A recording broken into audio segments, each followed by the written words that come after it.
And lastly, an increased vocal diaspora. Before 1947, the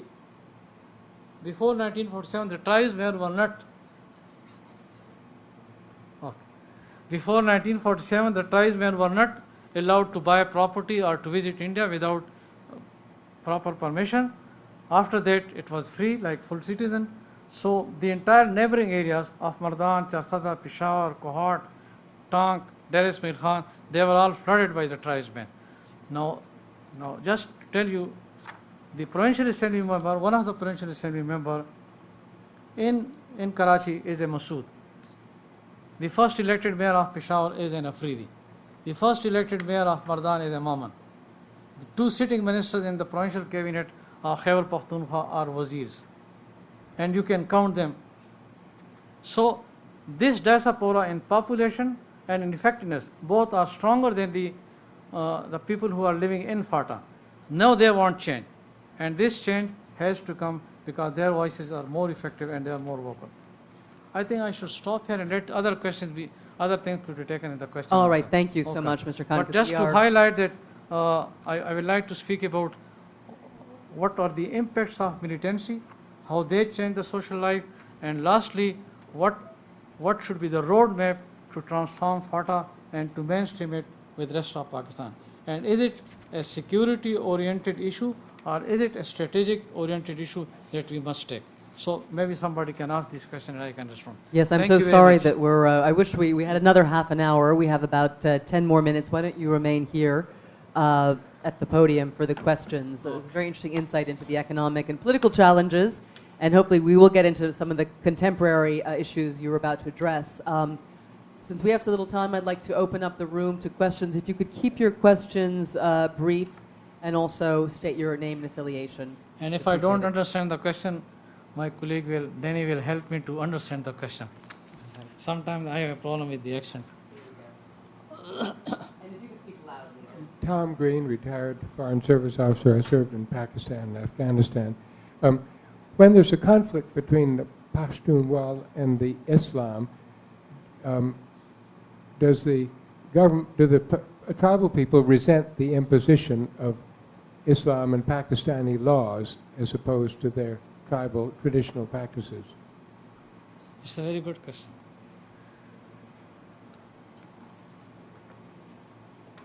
Tribal people want their own laws. Even when they speak of Sharia, they want Sharia of their own interpretation. And we had a long experience of that when we were negotiating on this Malakand issue, which is not tribal area, but similar to, because that was a provincial administrative tribal area, and I was personally involved in those negotiations. And I always tell them, can you give us the list of the demands of the laws that we would like to recommend to the government to enforce it? And the answer will be, no, man in my village, he knows it. And I say, but the man in your village is not even educated in a formal madrasa, and he doesn't know ABC, and what about the interaction with the certain districts? They had no answer for it. So this, to me, this was just a cover. And I think I can give you another example. When the same question happened when the British came and they wanted to sign a treaties with the tribesmen. Then they say, okay, will you follow the civil law? And they say, sorry, no, we will not follow the British law, civil law. Okay, will you follow the Sharia law? And they said, give us a time, we will think over it.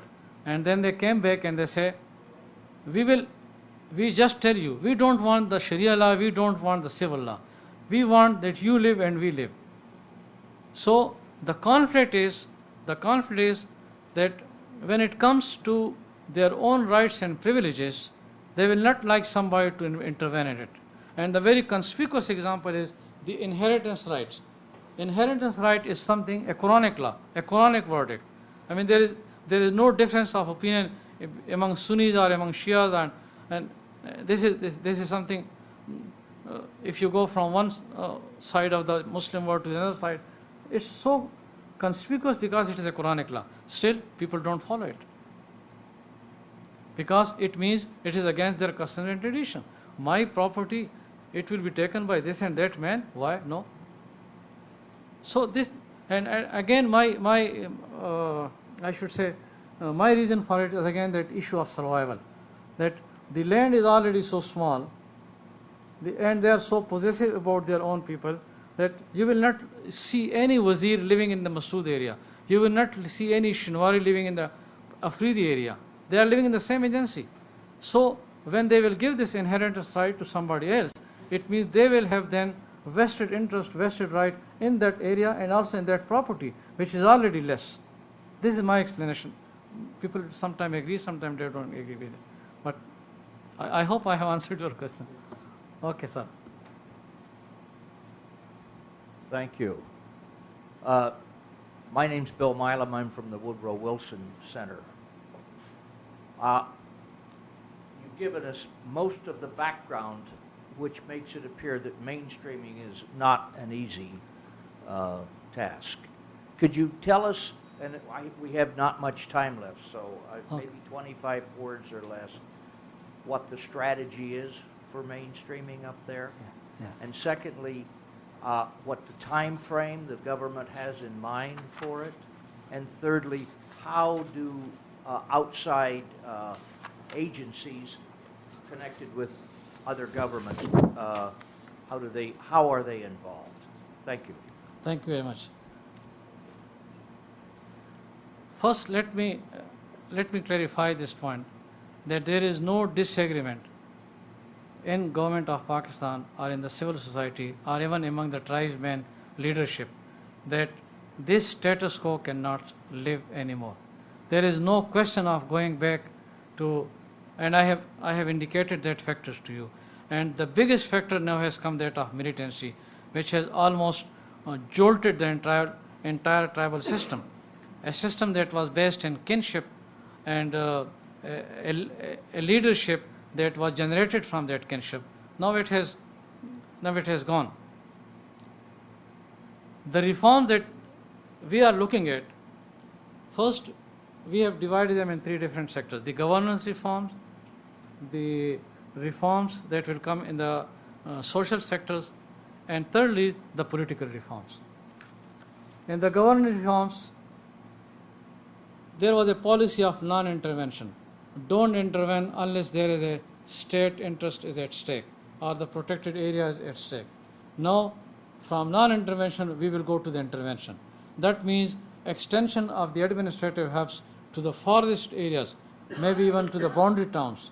We will have our tehsils, our levy pickets, and our developmental offices of the departments, so that people can have the services or at least can approach somebody right at their doorstep.